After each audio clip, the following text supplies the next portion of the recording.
And reviewing the papers with us this morning is Associate Professor Ifani Ike. Good morning and welcome to the Morning Anambra. Good morning, presenters. Welcome, viewers. Thank you. All right, sir.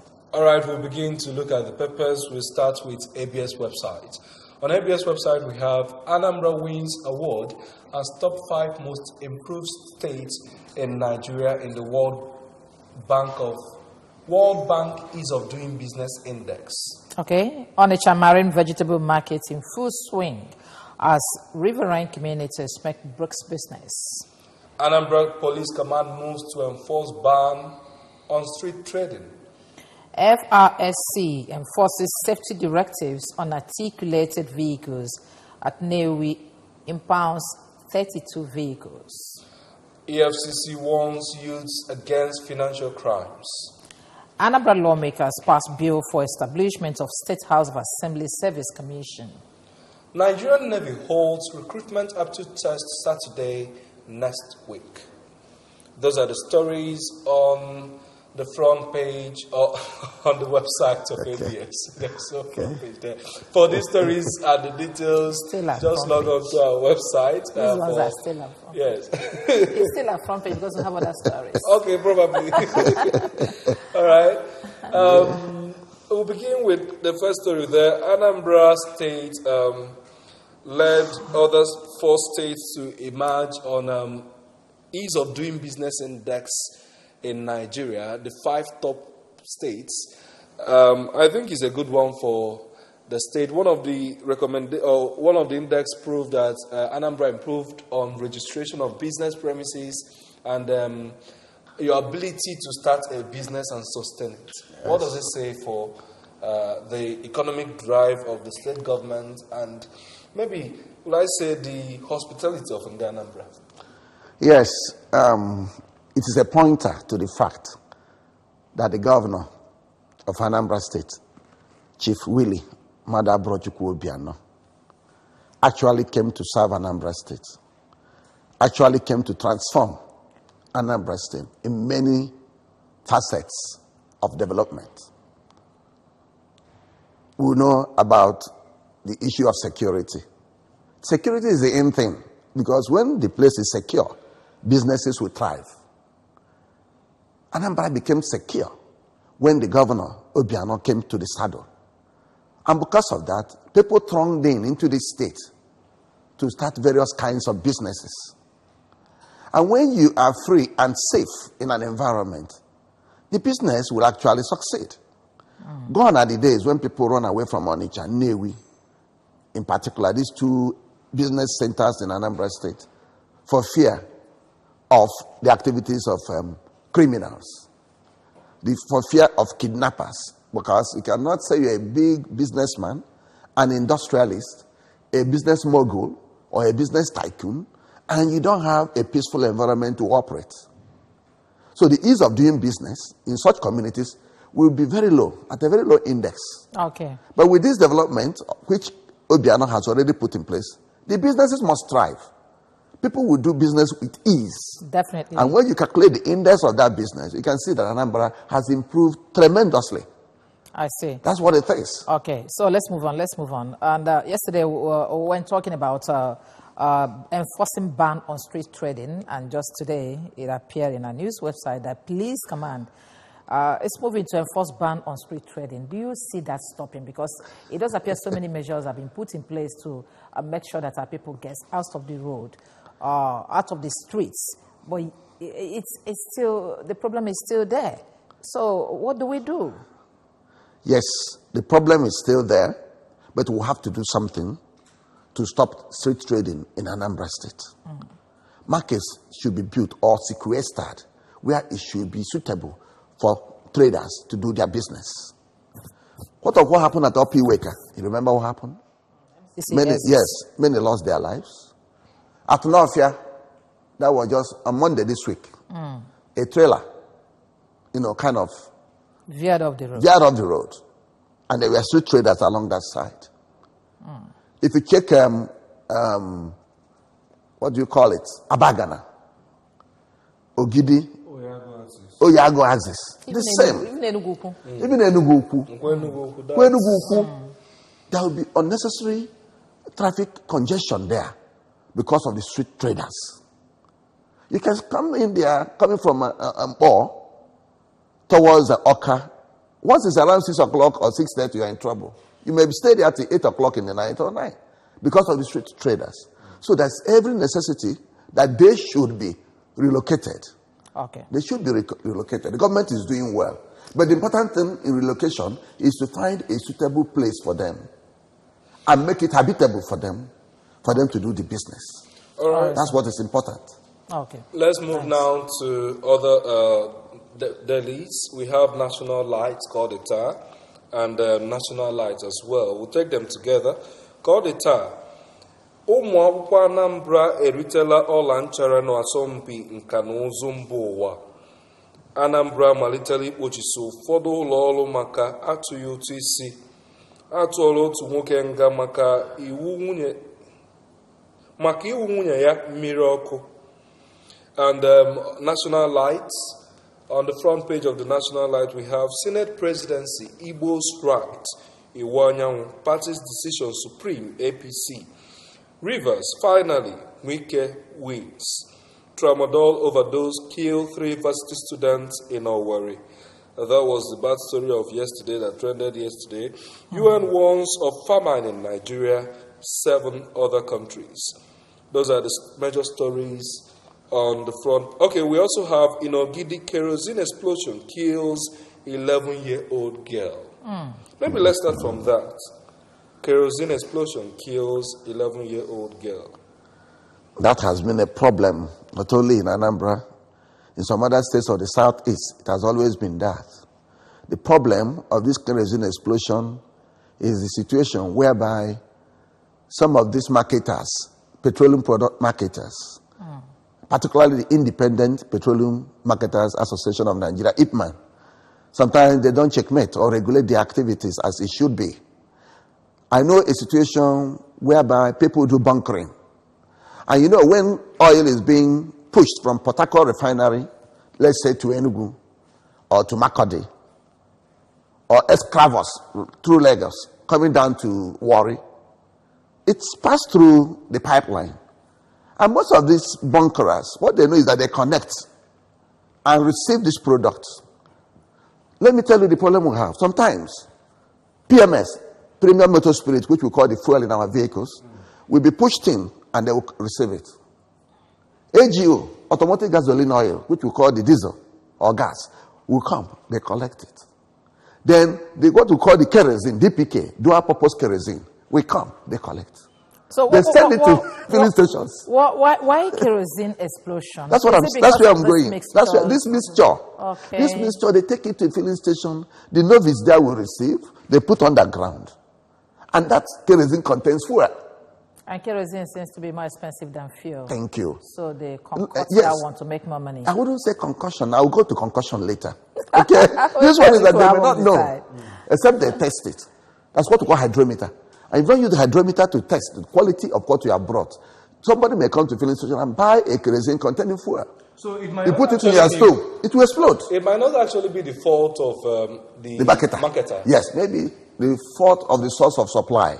But the marketer is still his fault because you have to check your product when it lands in your station to be sure. This is kerosene, this is fuel, this is gas. You must have to do that. So what are we going to do now to ensure that these oil usages are safe for our people? Just like you said, I had an experience of that kerosene. I think I bought a kerosene, and that should be a long time ago, and discovered some dots on it. You find out that it's adulterated. Yes. So what are we going to do to ensure that our children or every other person is safe with the usage of this? Before I go to that, let me go to what the lady first said about concussion. That's what we call condensate. Condensate is a very cheap byproduct of petroleum manufacturing. Some people use it and blend it with some little substances of actual fuel, bring it to filling stations and sell. It will power the vehicle. Vehicle will move, but the combustion rate will be very high. That's when you buy a fuel. From here to Enugu, you say 20 liters is gone. What is happening? That's what we call condensate. So some people use this condensate because it's very cheap. They can combine it with lesser kerosene. Okay, Prof. To make profits. Prof. And that's where the problem We'll comes. continue with the discussion. We want to go on a short break now. When we come back, we'll look at more papers and the issue of these mixtures in our oil. But remember, you can also join the discussion by calling the phone lines that will come out on your screen when we come back. Stay with us.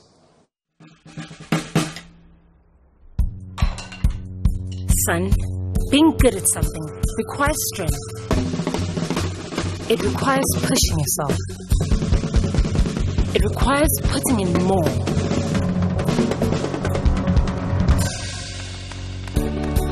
That's why the new improved Born Vita is packed with vitality and a great taste.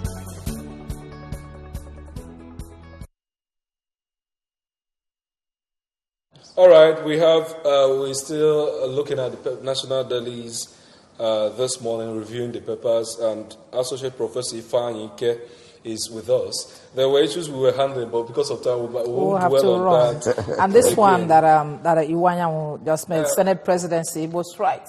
There's a related story on that on Daily Times. Let's look at it and then take them together.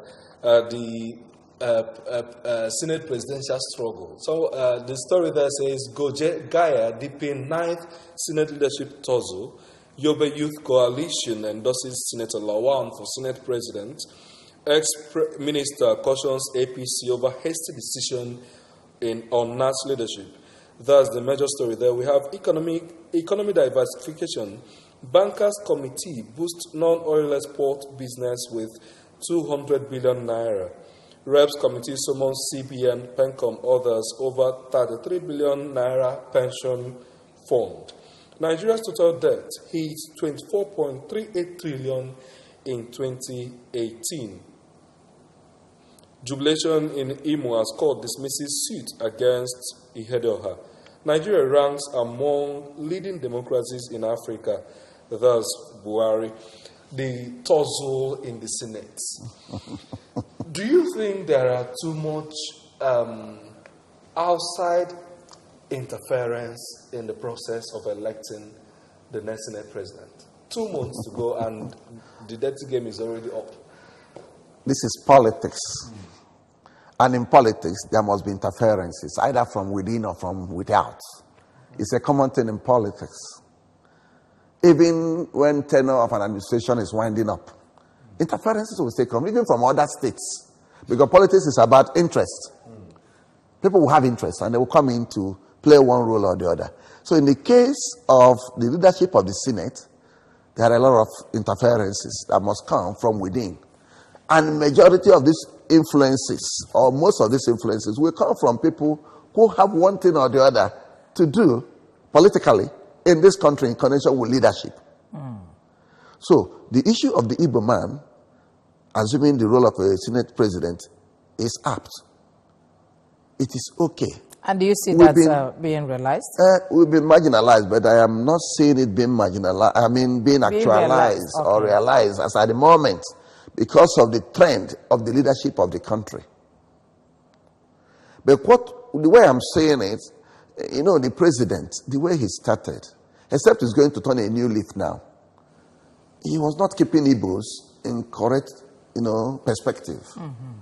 If you check the National Executive Council, if you check the security network of the country, the Igbos are nowhere to be found. We've been skimmed out. We've been skimmed out. So but I am afraid, except it will change now. Okay. And consider us. But local politics that is coming into coming into play in the selection of leaders in the National Assembly, like the youth of Yobe.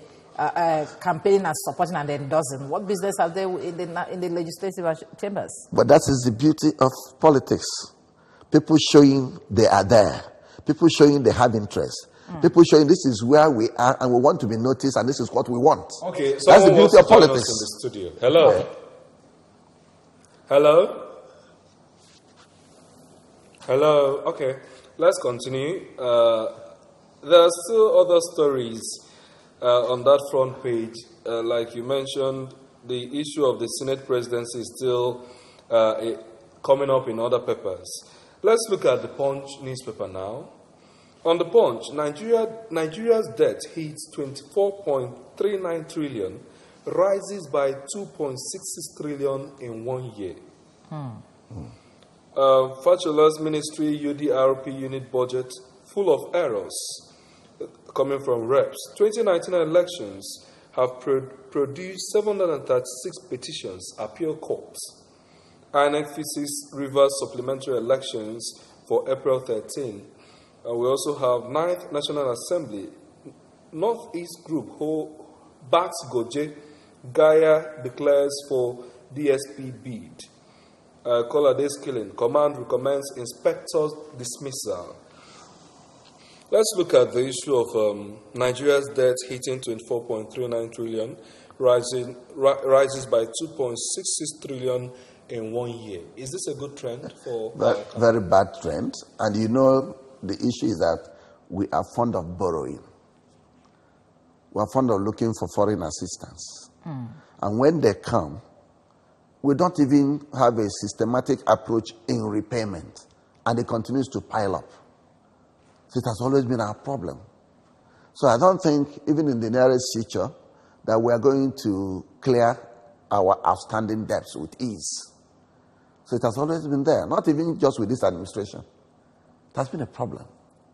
That's why the Chinese economy now, they hold you. They hold you by the jugular. They don't joke anymore. They give you this loan and give you the time lag, even for moratorium and everything, and you don't meet up. They come. Seizing properties in your country, and this is what you have given them in return. They must have it and seize it. Because some countries don't care about their debt burden. You know what is happening? People think about, when I finish, I hand it over to my successor. That's all. I will accumulate the debt. When I leave, my successor should see how he can handle it. Should there be a punishment now for excessive borrowing, especially when you look at your debt profile and what you generate as funds, and it is impossible to clear those debts within the time provisions given? Okay. Should there be a space where you say, if you insist on borrowing, Yes. this is a punishment that will come against your administration? I think that would be good. And that is the duty of the Senate, to pass laws governing that. If not, a leader will just come in and keep borrowing. And tomorrow he will leave office and leave the burden to others. And one wonders whether these laws are working, because we have been seeing so many cases of court judgments that were not implemented or adhered to. It's true. So let's move on. This story of Colade's killing, the young man that was killed by a stray bullet, the police command has recommended the dismissal of the inspector involved in that case. Is there enough punishment? Dismissal. Well, they call it stray bullet. That means it was not intended to be used to kill a particular individual. And if actually it's confirmed to be a stray bullet, because a stray bullet is a bullet directed for something else, maybe harassing gunshot, and accidentally the bullet moves and kills somebody. If you give the policeman capital punishment, since it's a stray bullet, I don't think it's ideal. But shouldn't he be prosecuted? Because one will wonder... No, dismissal is one, but it's after dismissal, you prosecute. That's exactly what we are looking at. Yes, whether it's just dismissing him and then he goes. No, they will prosecute. A stray bullet, but an eyewitness said that he heard him shouting, "I must kill somebody today," before he shot that young man. That's where the court will come in. When they prosecute him, these witnesses will come into to the court and then give evidences that will be used to nail him. Let's move now to the Nation newspaper. There are many hot stories. That is why it seems we are rushing. NJC advises Buhari to OK Tanko Muhammad for CJN. Court nullifies sale of 9 mobile to teleology. We also have defense chief explains military role in polls. Government kill Akure Anglican church bossa. Those are the stories on the front page of the Nation. NJC advises Buhari to OK Tanko Muhammad for CJN. There's a writer there that says President weighs options on Onongen. Very funny. Let's go. It's really funny. You know, there's one thing about us, we black Africans. Time heals a lot of wounds. With time, a lot of things will be discovered. Now, the case of Onoge is no longer the way we saw it before. It's not the way it is now. Because time is healing it. Time is healing it. And apart from time healing it, there are facts in favor of Onoge. And we're having several corruption issues that happened in 1980 something and 1990 that corruption that time has healed. How long are we going to continue this process? But you know what I'm trying to say? CJN then, most of them were crying foul with the removal of Onoge. The same CJN, majority of them are now saying, we welcome Tanko Mohammed. Let him come in. So what has happened? What do you think that happened? Well, that's exactly what I wanted to ask you. To me, this is politics. Politics in our judiciary. But it is true in this country. We know that. In our judiciary, that's supposed to be the hope of the last. Do you know what happened behind? I think Nigeria for you. That's where the answer lies. The things that happen. What could have happened behind where we are fighting corruption? Well, it's becoming a hopeless situation, I tell you. It's becoming a hopeless situation. If we are fighting corruption, what of other many issues? What of the governor of Kano State? Ganduje Dollar, that eventually came back as the governor. Let's not begin to dwell on that. We'll spend a lot of time. Go there. Certainly, just like you said, time will heal several wounds. Yes. Maybe time will continue to heal our wounds, and that's what we pray. It's still Good Morning Anambra, and this is how we wrap it up on this segment of the show where we review papers. And we had Associate Professor Ifa Anyike, Public Affairs Analyst, helping us to dissect the dimensions of the papers. Political matters. All right, thank you very much. You have not said it. SSA to the governor of political matters. Thank you. Thank you. All right, stay with us as we bring you our first discussion segment of the show.